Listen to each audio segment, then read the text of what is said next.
कोलकाता के तारातल्ला में गोदाम गिरने की घटना लगातार और भयावह होती जा रही है।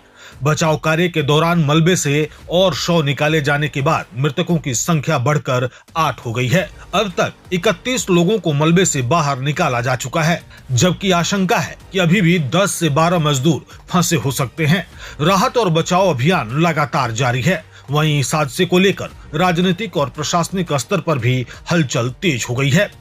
इस बीच हादसे की जांच में कई चौंकाने वाले खुलासे भी सामने आए हैं। प्रारंभिक जांच रिपोर्ट के मुताबिक यह त्रासदी केवल एक दुर्घटना नहीं बल्कि निर्माण कार्य में गंभीर लापरवाही का परिणाम हो सकती है। कोलकाता नगर निगम की बिल्डिंग शाखा द्वारा तैयार रिपोर्ट में कहा गया है कि निर्माण कार्य के दौरान नियमों का पालन नहीं किया गया और गलत तरीके से ढलाई का काम शुरू किया गया। रिपोर्ट के मुताबिक 54 कट्ठा जमीन पर बनने वाले इस गोदाम के लिए साल 2025 में निर्माण योजना की मंजूरी दी गई थी, लेकिन निर्माण के दौरान स्वीकृत नक्शे और वास्तविक कार्य के बीच बड़ा अंतर पाया गया।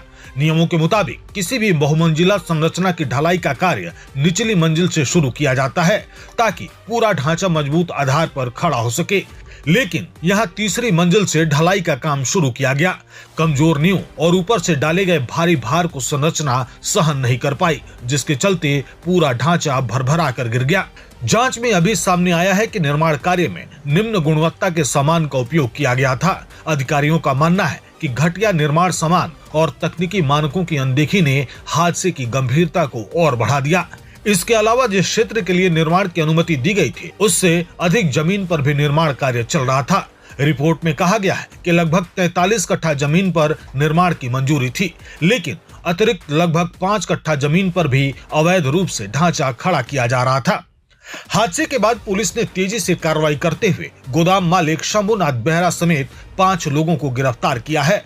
मामले की गंभीरता को देखते हुए 5 सदस्यीय विशेष जांच दल का गठन किया गया है।